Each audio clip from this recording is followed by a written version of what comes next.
오늘 말씀의 제목은 버림받은 모세입니다. 하나님 앞에 모세가 버림을 받았습니다. 왜요? 모세는 하나님과 대면하여서 대화를 나눴습니다. 그리고 항상 모세와 아론은 아버지 여호와 하나님 앞에 무릎 꿇고 엎드려 기도하고 구하고 하나님의 음성을 듣고 그리고 백성들에게 말씀을 전했던 모세입니다. 근데 오늘 말씀을 보니까 제가 딱 찍겠습니다. 28절이요. 26절입니다. 25절부터 읽겠습니다. 구하옵나니 나를 건너가게 하사 요단 저쪽에 있는 아름다운 땅 아름다운 산과 레바논을 보게 하옵소서 하되 26절입니다. 다 같이 보시면 좋겠습니다. 여호와께서 너희 때문에 내게 진노하사 내 말을 듣지 아니하시고 내게 이르시기를 그만해도 족하다. 이 일로 다시 내게 말하지 말라. 지금 아버지 하나님이 굉장히 기분이 언짢으십니다. 모세는 아버지 앞에 한 번만이라도 좋으니까 저 요단강 건너가서 저 아름다운 레바논과 저 아름다운 것을 보게 하옵소서. 한 번만 보고 죽게 하옵소서 하고 기도하고 있습니다. 그런데 아버지 그렇게 모세와 대면하여서 말씀을 나누셨던 우리 아버지께서 그만해도 족하다. 몇 번이나 거절했는지 모릅니다. 그만해도 족하다. 이 일로 다시 내게 말하지 말라. 이 일로 다시 내게 말하지 말라고 아주 거절을 하십니다. 어떻게 우리 아버지가 이러실 수 있을까요? 그렇게 모세를 종으로 불러서 80세 그 나이 연세 많으신 어르신을 불러서 종을 삼아서 가진 능력을 다 주시고 출애굽시킨 이스라엘 백성들한테 온갖 원망을 다 듣고요. 온갖 비난을 다 듣고요. 정말 좋은 일 다 했는데 우리 목사님도 얼마나 이 가슴에 응어리가 많습니까? 양들 때문에 마누라 때문에 말 한마디 잘못 들어서 그게 여기에 쌓여서 정말 그냥 안 믿는 사람 같으면 나가서 막걸리라도 한 잔 마시고 그냥 어떻게 나한테 이럴 수 있느냐고 따질 수라도 있지만 우리는 주의 종이기 때문에 그렇게도 못하고 참고 삭히고 견뎌야 하니 이 속이 어떻겠습니까? 오죽하면은 모세가 그냥 나를 죽여달라고 했겠습니까? 이 원망하는 백성들 때문에 그렇게 하나님이 쓰셨는데 오른팔처럼요 너무나도 귀하게 쓰셨지 않습니까? 그런데 왜 하나님이 여기 신명기 3장에 와서 26절에 요 하나님께서 너희 때문에 내게 진노하사 그랬습니다. 너희 이스라엘 백성들아 너희들 때문에 하나님이 나에게 진노하사 내가 지금 하나님 앞에 기도하니까 내게 이르시기를 내 말을 듣지 아니하시고 그랬습니다. 내 말을 모세가 직접 말합니다. 26절에 내 말을 듣지 아니하시고 내게 이르시기를 그만해도 족하니 이 일로 다시 내게 말하지 말라. 하나님 이렇게 말씀하신 곳이 있습니까? 없습니다. 모세는 하나님 앞에 그렇게 간절히 기도해드렸는데 거절당했어요. 다른 거 아니에요. 재산 달라, 생명 더 연장해달라, 내 자식들 종으로 써달라 아닙니다. 딱 하나, 요동강 내가 내 발로 건너가서 그 아름다운 산, 하나님이 약속하신 그 땅, 젖과 끓여오르는 그 땅을 한 번만 보고 죽게 해달라고 사정을 했습니다. 기도를요. 그랬는데 우리 아버지 하나님께서 거절하셨어요. 아주 단호하게 거절하셨습니다. 한 번이 아닙니다. 3번이나 단호하게 노여워하시면서 거절하셨다고 그렇게 말씀하십니다. 그러면 도대체 모세가 무엇을 잘못했을까요? 모세가 뭘 그렇게 잘못을 많이 했길래 이렇게 하나님이 이렇게 강하게 거부하시는 걸까요? 자, 우리 말씀을 한번 더 찾아보겠습니다. 신명기 32장을 한번 넘어가 보겠습니다. 신명기 32장입니다. 신명기 32장 18절입니다. 신명기 32장 18절이요. 너를 낳은 반석을 내가 상관하지 아니하고 너를 내신 하나님을 내가 잊었도다. 왜 무엇을 잊었다는 것입니까? 아버지 하나님께서 이렇게 말씀하십니다. 너를 낳은 반석을 내가 상관하지 아니하고 너를 내신 하나님을 내가 잊었도다. 무엇을 잊었다는 것일까요? 우리 아버지 하나님께서 모세에게 지금 이렇게 말씀하십니다. 내가 너를 낳았는데 네가 너를 낳은 반석을 잊어버렸다는 거예요. 상관하지도 아니하고 너를 내신 하나님을 내가 잊었대요. 무엇을 잊었을까? 모세가 도대체 뭘 잘못했을까요? 잘못한 거 없다고 생각했어요. 그런데 우리가 민수기로 넘어가 보겠습니다. 민수기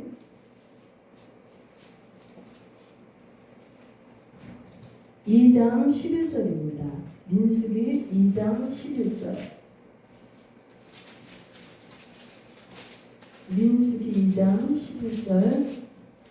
20장입니다. 민수기 20장 11절이요. 자, 제가 읽겠습니다. 모세가 그의 손을 들어 그의 지팡이로 반석을 2번 치니 물이 많이 솟아나오므로 회중과 그들의 짐승이 마시니라. 근데 11절 말씀을 읽기 전에 우리 10절 말씀을 한번 읽어주시겠습니까? 우리 목사님들이 계셔서 읽어달라고 부탁드리니까 참 죄송하네요. 10절입니다. 네, 20장 10절 말씀입니다. 10절 아니, 저 8절입니다. 8절만 읽어주시겠습니까? 지팡이를 가지고 내 형 아론과 함께 회중을 모으고 그들의 목전에서 너희는 반석에게 명령하여 물을 내라 하라. 내가 그 반석이 물을 내게 하여 회중과 그들의 짐승에게 마시게 할지니라. 네, 아멘. 그런데요, 하나님께서 분명히 명령하셨어요. 물을 내라 하라, 말로 하라, 반석에게 명령하여 물을 내라 하라. 내가 그 반석이 물을 내게 하여 회중과 그들의 짐승에게 마시게 할지니라. 모세야, 네가 가서 네 형 아론하고 가서 반석 앞에 서서 말을 해라, 명령을 해라. 그러면 내가 그 반석에서 물을 내게 하신다고 하나님께서 말씀하셨습니다. 그런데 11절에 보니까 모세가 이렇게 합니다. 모세가 그의 손을 들어 그의 지팡이로 반석을 2번 치니 그랬습니다. 반석을 2번 치니 물이 많이 솟아나오므로 회중과 그들의 짐승이 마시니라. 모세가 무엇을 잘못했을까요? 이때 모세는 너무 화가 많이 났습니다. 워낙 이스라엘 백성들이 그 많은 이스라엘 백성들이 이구동성으로 원망 불만 불평하면서 물을 마시고 싶다고 하니까 저는 하나님 앞에 좀 서운했습니다. 아버지, 그럴 수 있죠. 그 광야 땅에서 그렇게 많은 사람들이 걸어다니는데 그 떼약볕에 목이 타고 마르고 그러면 물을 달라고 물이 없으면 원망할 수도 있는 거 아니겠어요? 그리고 저는 여쭤봤습니다. 그럴 수도 있잖아요. 그런데 어떻게 아버지? 그러면서 저는 여쭤봤어요. 그랬더니 모세가 그 하나님이 명령하신 말로 해라, 말로 명령해라 그랬는데 말로 명령한 게 아니라 반석을 2번이나 쳤다는 거예요. 때렸다는 거예요. 그러니까 아까 신명기 32장에 뭐라고 얘기합니까? 너를 낳은 반석 18절입니다. 신명기 32장 18절. 너를 낳은 반석을 내가 상관하지 아니하고 너를 내신 하나님을 내가 잊었도다.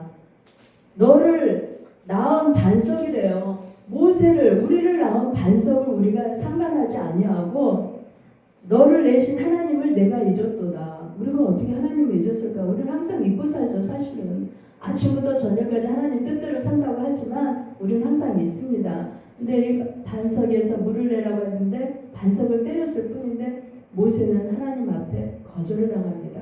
저 아름다운 요단강을 건너가게 해달라고 사정을 했을 뿐인데, 기도를 드렸을 뿐인데 너희들 때문에 내가 거절을 당했다. 하나님 앞에 그렇게 설명을 했어요. 그러면 모세가 무엇을 잘못했을까요? 제가 결론을 맺기 전에, 말씀을 드리기 전에 한 사람을 소개해 드리겠습니다. 이분은 영등포 당산동에 교회를 어마어마하게 크게 하신 목사님이 한 분 계세요. 이분의 특기는 길거리에 노숙자들 데려다가 막 그냥 약간 정신이 좀 이상하신 노숙자분들 있죠? 아무도 상관없어요. 상처 입은 사람들 다 사역을 하셨어요. 그분들을 나눠주고 저 뭐 어디 가면은 뭐 청계촌이 있다 그래요. 서울에 거기 가서 그들을 다 전도하면서 사역하시고 노숙자들 사역하시고 병든 사람, 버려진 사람, 가난한 사람들을 사역하셨습니다. 처음에는 저희 오빠하고 둘이서, 우리 오빠가, 큰 오빠가 17살 될 때 두 분이 같이 개척을 시작하면서 연탄 니어가 있잖아요. 그걸로 연탄 배달을 하면서 그렇게 개척을 시작하셨어요. 천막 쳐놓고. 그런데 그 교회가 커지면서 땅을 사고 또 땅을 사고 교회를 만약 지하 2층, 지상 6층으로 져서 어마어마하게 크게 짓고 성도 수가 엄청나게 늘어나고요. 그리고 앞에 여관을 사고 교회 주변에 집들을 다 삽니다. 다 사가지고 교회 집들을 다 전세를 주고 월세를 받았어요. 그렇게 하시던 이 목사님이 우리 오빠에게 약속을 합니다. 이분 고향이 김포예요. 김포에 땅이 있고 집이 있는데 그때 당시에는 거기가 아무도 안 알아주던 김포 땅이었습니다. 지금은 거기가 어마어마한 땅이지만 그때는 아무도 안 알아줬어요. 그러니까 우리 오빠한테 이렇게 약속을 합니다. 차집사가 저 김포 땅에 가서 농사를 짓고 거기서 살면 내가 차집사에게 그 땅을 내가 차집사를 줄게 이렇게 약속을 했어요. 우리 오빠는 그 말을 듣고 그들이 아니하실지라도 목사님 말씀이 하나님 말씀이라고 믿고 항상 따랐습니다. 김포에 가서 농사 다 짓고요. 주일날은 교회 와서 교회 청소 다 하고요. 그러면서 목사님 목회하기 쉽도록 다 뒷바라지 해드렸어요. 그러던 어느 날 김포 땅이 그냥 확 올라갑니다. 얼마나 어마어마하게 올랐는지 몰라요. 그러니까 이 목사님이 뒤에서 혼자서 작업을 하고 계셨어요. 무슨 작업을 하셨냐면 우리 오빠에게 주겠다고 약속했던 그 땅을 오빠한테 명의도 안 넘겨주셨지만 아파트형 공장을 짓기 시작했습니다. 이 목사님이요. 그렇게 사람들한테 존경받고 쫓겨난 건물에서 신학교는 필요 없다고 다 쫓아냈어요. 그래 이 신학교가 너무 가난하니까 갈 곳이 없는 이 신학교를 그 교회 건물의 3층을 건물을 전체를 다 그냥 줬어요. 여기 와서 학생들을 가르치면서 여기서 학교를 하라고. 그렇게 많은 일을 하셨습니다. 노숙자들 다 가르쳤고요. 다 키워줬고요. 청소년들 양육했습니다. 유치원 아이들 어려운 사람 가난한 사람 다 양육했어요. 얼마나 좋은 일을 많이 하셨는지 몰라요.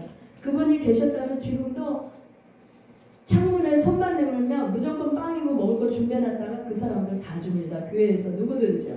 이렇게 하는 사역을 하시던 분이 아무도 모르게 교회 아파트형 공장을 딱 지었어요. 그런데 그 분이 키우신 성도님으로서 시작해서 키우신 장모님 한 분이 이분을 교회에서 돈을 횡령을 했다고 고발을 합니다. 경찰서에요. 고발을 해서 목사님이 조사 과정에서 교회 돈을 갖다가 횡령을 했어요. 정말 그 돈을 갖다가 아파트 공장 짓는데 갖다 투자를 했어요. 그리고 우리는 몰랐습니다.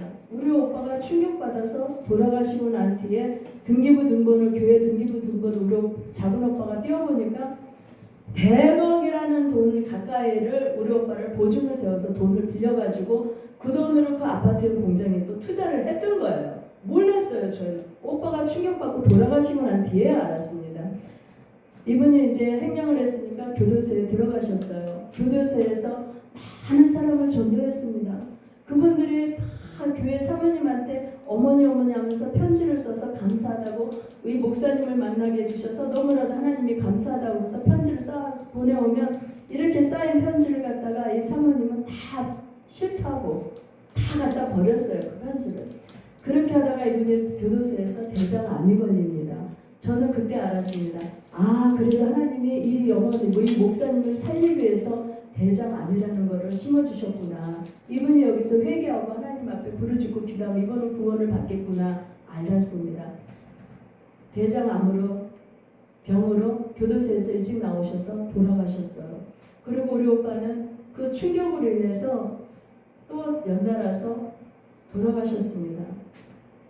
저는 그때 어디서 포항 교회에서 전도사로 있었어요. 제가 아주 어릴 때 하나님을 만났어요. 성령님을 만났습니다. 그리고 저는 부름받아서 그때 처음 하나님을 만나자마자서부터 저는 많은 은사를 받았어요. 그리고 저는 교회 가서 눈을 떠도 더러운 귀신들이 보이고 눈을 감아도 보이고 그런 교회 가서 매일 밤마다 철야를 합니다. 아무것도 모르는 20대 초반의 여자아이가 교회 가서 무조건 철야하면서 내가 누군지도 몰라요. 그 사람들. 근데 목사님들을 위해서 기도하고 선교사님들을 위해서 그렇게 밤을 새도록 기도하는 거예요. 그리고 새벽 예배 끝나면 또 교회 앉아서 또 기도하고 낮에 집에 와서 앉아요. 잘 수가 없어요. 교회 가서 또 말씀 읽고 그렇게 훈련을 받았습니다. 그렇게 훈련을 받던 제가 하나님 나는 부흥강사 까메 아니니까 안 해요 하고 도망가고 먼 시골에 가서 20살던 제가 하나님이 또다시 부르셔서요. 교회 가서 매일 밤 철야합니다. 낮에 매일 말씀을 읽습니다. 그때 하나님이 저를 갖다가 불러 올려주셨어요. 우리 바울이 얘기하죠. 내가 삼층천을 갔다 왔는데 몸 밖에 있었는지 몸 안에 있었는지 모른다고 했어요. 저 역시 그랬습니다. 앉아서 나는 분명히 기도하고 있었는데 엄마 집이라는 거예요. 그 제가 가서 본 곳은 엄마 집이래요. 근데 우리 어머니는 뭐 상급 받을 만한 일을 제 기억에 하신 기억이 없어요. 제가 말씀을 모를 때는 몰랐는데 제가 말씀 읽고 나니까 우리 엄마는 하나님 뜻대로 사신 게 없어요. 눈에는 눈, 이에는 이. 네가 나한테 잘못했어? 그럼 나도 너한테 똑같이 해줄게. 이게 우리 어머니 믿음이었어요. 그리고 안 믿는 사람하고 멍에를 같이 매지 말라 그랬다고 하시면서 갯돈은 보내요. 그러면서 거기 안 믿는 사람이다 그 자리에 참석을 안 해요. 이게 우리 어머니셨어요. 그런데 우리 어머니 천국에 집이 있더라고요. 이게 엄마 집이래요. 가구도 있고 가구를 내가 열어보니까 옷도 있고 이게 이제 이래요. 오해하시면 안 돼요. 저는 제 수준에 제가 이해하기 쉽게 저한테 보여주신 거라고 저는 그렇게 설명을 드립니다. 또 지혜로우시고 또 많이 배우시고 또 똑똑하신 목사님들께는 하나님의 말씀대로 또 보여주셨겠죠. 근데 저에게는 그렇게 보여주셨어요. 엄마 집이라고 천사가 나에게 말로 하는 게 아니라 머릿속으로 들어왔습니다. 그래서 그 집을 이렇게 둘러보고 서랍들 이렇게 열어보는데 갑자기 천사가 저에게 얘기합니다. 엄마가 지금 오고 계신다고, 여기로 오고 있다고. 그러면서 장면이 딱 바뀌었어요. 그 목사님 방이었어요.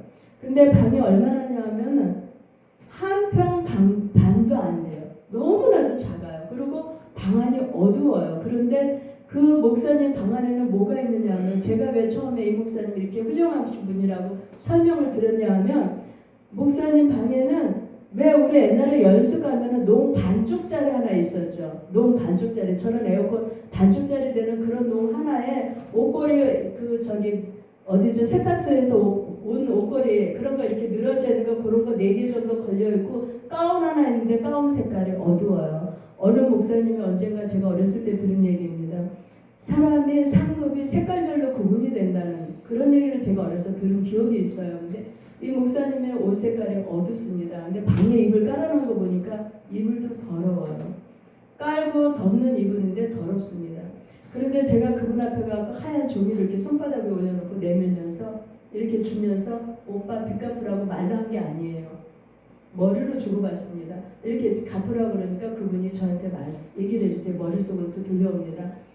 사모한테 가서 매달 며칠 날 언제까지 이 돈을 달라. 그러면 그 돈을 줄 것이다 이래요. 그래서 저는 사모님이 우리 오빠 돈 100억 가까이를 빌릴 때 돈을 짱 박아놨구나. 어디에 띄어놨구나. 이거를 저는 알았어요. 그리고 이제 저는 일어났어요. 정신 차렸어요. 내가 어디 갔다 왔는지 뭐 했는지 꿈을 꿨는지 진짜 몸 안에 있었는지 몸 밖에 있었는지 저는 아무것도 모릅니다. 근데 오직 그 생각만 나는 거예요. 저한테. 그렇게 훌륭하게 이 땅에서 그렇게 많은 일을 하신 목사님이 욕심 하나 때문에 자기가 쌓아놓은 상급이 와르르르 다 무너지고요. 아무것도 없는 거예요. 정말 아무것도 없어요. 그 방에는 아무것도 없어요. 우리 엄마 상급 받을 일 안 하셨다고 그랬어요. 아무것도 없어요. 이에는 이, 눈에는 눈. 그 밖에 없는 믿음이셨어요. 그래도 오직 새벽에 나가서 기도하시면서 친척들, 친구들 전도하시고 이러셨던 저희 어머니인데 그분보다도 아무것도 없어요. 정말. 그렇게 초라한 모습으로 있는 그 목사님 얼굴 표정도 좋지 않습니다. 우리 천국에 가면 너무너무 기뻐서 그거는 우리가 말로 표현을 못한대. 너무 기쁘고 너무 평화롭고 막 너무 좋아서 말로 그 기쁨을 표현할 수가 없다고 갔다 와서 죽었다가 깨어나신 목사님이 그런 간증도 해주시는 걸 제가 계속 들고 있었는데 없습니다. 그 목사님 모습을 보고 제가 깨어나서 큰일 났구나. 말 한마디 잘못하면은 큰일 났구나. 내가 그동안 하나님 앞에 내가 목회한 거, 상급 열심히 봉사하고 희생한 거 한순간에 다 날아가는구나. 그걸 알았습니다. 내가 내 자랑하는 거 한순간에 다 날아간다는 걸 알았어요. 우리는 정말 예수님이 말씀하셨습니다. 마태복음 7장에 예수님이 이렇게 말씀하셨어요. 내 입으로 내가 말한 것은 자기가 자기 상급을 받았다고 그랬어요. 그러면 우리가 내가 아무도 모르게 선한 일을 하고 좋은 일을 하고 희생을 하고 봉사를 하고 그리고 내가 돌아서서 아무 말 안 하면 그 상급은 하늘에 쌓여 있다는 거예요. 그런데 내가 내 입으로 모든 일을 다 해놓고 청소 다 하고 내가 다 했는데 아무도 날 안 알아줘. 그러면 왜 아무도 날 안 알아줘? 받아주지? 그래서 내가 교회 청소했어. 내가 여기 화장실 청소했어. 얘기하면 그 순간에 목사님이 저한테 뭐라 그러겠어요? 아, 목사님 화장실 청소했어요. 그렇게 칭찬 듣는 그 순간에 내 상금은 아무것도 없다는 거예요. 예수님 말씀이 그러셨어요. 근데 이 모세가 왜 하나님 앞에 거절을 당했느냐 이것입니다. 도대체가 왜? 이유가 뭘까요? 목사님, 고린도전서 10장으로 넘어가겠습니다. 우리 고린도전서 한번 찾아보시겠습니다. 고린도전서 10장입니다.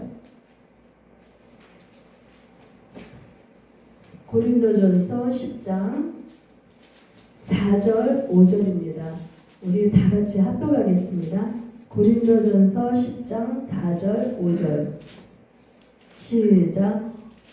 다 같은 신령한 음료를 마셨으니 이는 그들을 따르는 신령한 반석으로부터 마셨음에 그 반석은 곧 그리스도시라.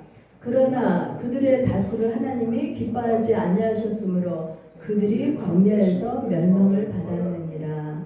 그러니까 모세가 누구를 친 거예요 지금?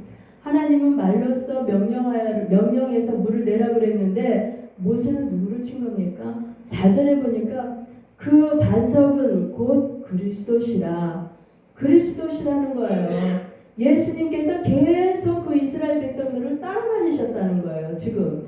그런데 마지막에 그 이스라엘 백성들을 따라다니면서 원망했다고 물을 내라고 하니까 명령하라고 예수님이 반석으로 거기에서 기다리고 계셨는데 그 반석에서 명령을 해서 물을 내라고 하는데 그 반석인 그 그리스도 예수님을 지팡이로 때렸다는 것입니다. 모세가. 그러니까 하나님이 그동안 모세가 쌓아놓은 모든 것이 와르르기죠. 한번 그동안 그렇게 열심히 생명 바쳐서 주님을 했는데 한 번 욕심을 내니까 그 사람 상금은 아무것도 없고요. 그분은 심판 때 어떻게 될지 저는 모르겠습니다. 그 목사님은요. 우리 오빠를 모시고 가가지고 60억을 처음에는 보증을 세워서 돈을 빌렸었어요. 그것도 캐피탈 돈을. 그러더니 그 돈 갖고 또 안 되니까 우리 오빠를 데리고 가서 또 26억을 또 빚을 세웁니다. 보증을 쓰고 또 빚을 또 줍니다. 그러니까 얼마겠어요? 거의 100억 가까이가 되는 거예요. 그러니 우리 오빠는 제정신이 아닌 거죠. 살아계시면 희망이라도 있지만 돌아가시니까 정신이 없는 거죠. 그러니까 충격으로 자기가 죽습니다. 우리 오빠가 충격으로 죽고 쓰러져 죽습니다. 그 가정에 저는 제가 절도를 다 했어요. 사모님이 오셨는데 5,000원이요.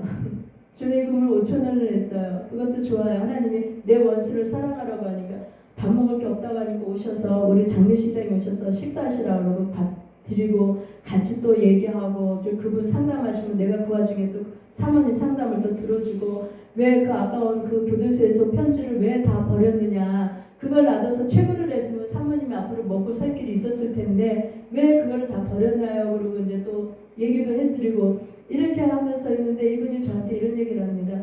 전도사님 돈 없지? 오빠 장례 치를 돈 없지? 오빠 시신 버리고 가. 그러면 나라에서 와서 오빠 시신 장례 치러준대. 묻어준대. 이러고 있어요. 사모님이. 너무 충격을 받았습니다. 어떻게 예수 믿는 사람이 어떻게 저 양심 가지고 저렇게 말할 수 있는지. 그것도 우리 엄마가 돌아가시고 나서 저희 오빠가 이렇게 곡주예요. 그래서 장가를 안 가셨어요. 자기 그 자격지심 때문인지 장가를 안 가고 혼자 사셨습니다. 엄마가 돌아가실 때 남겨놓은 유산을 저는 우리 사남매가 다 나눠야 되는데 하나도 안 나누고 우리 큰오빠한테 다 드렸어요. 왜 장가가라고. 돈 못 받은 거 자기 퇴직금 받은 것도 다 그 목사님이 빌려가고 돈이 없으니까 이 돈 갖고 장가가라고 유산 남겨준 걸 다 오빠를 줬는데 나중에 돌아가시고 나서 알고 봤더니 다 그 돈도 사모님을 빌려드렸던 거예요. 그런데 그런 사모님이 우리 오빠한테 피 한 방울도 안 남겨놓고 다 뽑아간 그 사모님이 우리 오빠를 시신을 버리고 가라고 그렇게 얘기하는 거예요. 그분은 저는 그 얘기를 듣고 이분을 어떻게 할 수가 없었지만 하나님은 내 원수를 사랑하라고 하시니까 그냥 용서했습니다.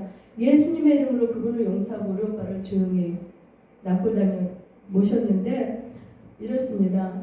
내가 지금 무엇을 했느냐가 중요한 게 아닙니다. 내가 지금 무엇을 목회를 하고 있느냐가 중요한 게 아니에요. 우리는 하나님 앞에 목사님들은 다 겸손하시고 훌륭하시죠. 근데 저는 가끔 교만할 때가 있습니다. 가끔 욱할 때가 있어요. 하나님은 나에게 내가 너에게 교회를 줄게. 내가 너에게 성도를 보내줄게. 약속을 많이 주셨는데 어느 날 제가 깜빡 실수를 해가지고 너무너무 화가 나서 이걸 견디지 못해서 화를 한번 팍 내고 냈더니 그 모든 게 다 와르르르 없어진 거예요. 저는 이런데 어떤 목사님이나 원장님들은 늘 수시로 입만 열면 화를 내고 막 그럽니다. 그럼 저분들은 도대체 뭐지? 왜 저분들은 저렇게 화를 내시지? 근데 나는 화 한 번 냈을 뿐인데 왜 나는 아무것도 없지? 왜 다 무너진 거지? 이런 의문이 생기면서도 제가 하나님 앞에 그걸 아직 여쭙질 않았습니다. 자, 저는 이렇게 말씀을 나누고 싶습니다. 내가 겸손하고 내가 했어도 그건 내가 한 게 아니라 하나님이 능력을 주셨기 때문에 우리가 했다. 역대상 26장에 보면요. 오베데돔의 자손들이 복을 받는데 그들이 능력을 하나님이 주셨대요. 오베데돔의 자손들에게 하나님이 능력을 주셔서 그 자손들이 다 능력껏 일을 하니까 얼마나 잘 됐겠어요. 그러니까 우리가 일을 하면 하나님 우리에게 능력을 주셨기 때문에 그 능력 갖고 우리가 일을 한다는 것입니다. 어떠한 상황에서도 내가 열심히 일해놓고 딱 한 번 실수해서 그것 때문에 내가 은혜를 못 받고 상급을 못 받는다. 너무 억울하지 않을까요? 저는 이 말씀을 하나님께서 어디 가서든 죄 중에 있으면 들려드리라고 그랬어요. 이 말씀보다 더 무서운 말씀이 또 많습니다. 그런데 제가 이 말씀을 우리 감히 목사님들 앞에서 전해드렸습니다. 우리 목사님들께서는 저를 용서해 주시고 이 말씀을 기억하시고 내가 어떠한 상황에서도 겸손해서 하나님 앞에 받으실 상급보다 더 많은 상급을 받으셔서 하나님을 기쁘시게 해드리는 우리 목사님들이 되시기를 예수님의 이름으로 축복하고 축원합니다. 기도하겠습니다. 사랑의 아버지 하나님 감사합니다. 우리는 연약하고 아무것도 할 수 없고 아버지 하나님 그저 부족한 종들일 뿐입니다. 그러한 우리가 아버지 하나님 그